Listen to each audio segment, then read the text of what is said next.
நமஸ்காரம். ஒரு முறை மோதிஜி மன் கி பாத்தில் இப்படி பேசினாங்க.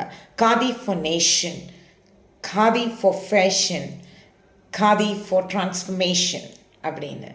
எனக்கு அது ரொம்ப பிடிச்சிருந்தது. அப்போது இதுக்குன்னு என்னவாவது ஒரு நாள் இருக்கா அப்படின்னு பார்த்தாக்கா, ஆமாம், ஆகஸ்ட் மாதம் 7ஆம் தேதி தேசிய கைத்தறி தினம் அப்படின்னு நம்ம கொண்டாடுறோம். ஆனால் அவ்வளோ நாள் வரைக்கும் நாம் வெயிட் பண்ண தேவையில்லை. எப்போது நம்ம வாழ்க்கையில் கைத்தறி புடவைகள், கைத்தறியில் நெஞ்ச ஷர்ட்டு, வேஷ்டி, கைத்தறி வேஷ்டி, கைத்தறி துண்டுகள், இதெல்லாமே நம்ம எப்போவுமே வாங்கி பிரயோஜனப்படுத்திக்கணும். ஏன் அப்படின்னு பார்த்தீங்கன்னாக்கா, அது கிராமப்புற பொருளாதாரத்தை ரொம்ப நல்லா ஆக்கி கொடுக்குது. இப்போ அது போக அவங்களுக்கு என்ன பிரச்சனை இருக்குது அப்படின்னு பார்த்தா எனக்கு சில பாயிண்ட்ஸ் கிடச்சிது. அது உங்களோட ஷேர் பண்ணிக்கலாம் அப்படின்னு வந்திருக்கேன். அதாவது முதல்ல டெக்னாலஜி மாறிட்டு இல்லையா, அப்போது கைத்தறி நெசவாளர்களோட திறன் அப்படிங்கிறது கொஞ்சம் அவுடேட்டட் ஆகிட்டோ அப்படின்னு நமக்கு தோணுது. அது இல்லாமல் இன்றைக்கி குளோபலைஸ்டு வேர்ல்டு இல்லையா, அதுக்கு போட்டி எங்கெங்கெந்தெல்லாமோ வருது சார். அது சைனாவோட நம்ம போட்டி போட வேண்டியது இருக்குது, பங்களாதேஷோட போட்டி போட வேண்டியது இருக்குது, வியட்நாம் கூட நம்மளோட போட்டி போடுறாங்க. அப்போது நம்ம எவ்வளோ கஷ்டம் இல்லையா, நம்மளோட நெசவாளர்கள் அந்த மாதிரி போட்டி போட வேண்டிய தேவை வருது. இப்போது அது ஹேண்ட்லூமாக இருந்தாலும் சரி, பவர்லூமாக இருந்தாலும் சரி, அவங்க தனிப்பட்ட முறையில் ஒரு தொழில் தொடங்கணும் அப்படின்னாக்க அவங்களுக்கு பேசிக்காக வங்கி கடன் ரொம்ப அவசியம்.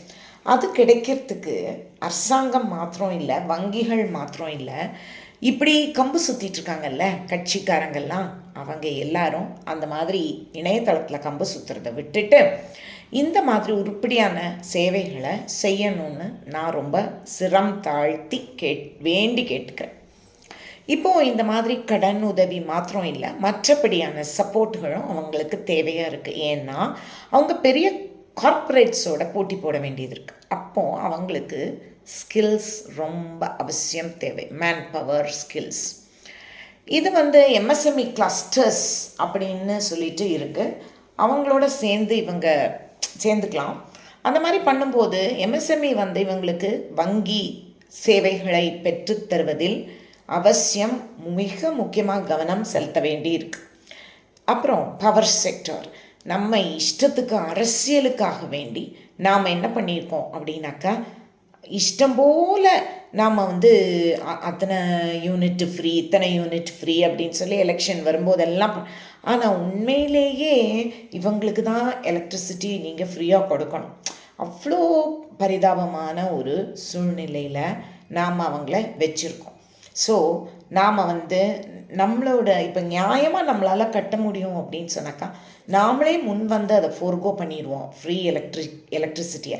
அந்த பவரை கவர்மெண்ட் இவங்களுக்கு கொடுத்து உதவணும் அப்படின்னு நான் கேட்குறேன்.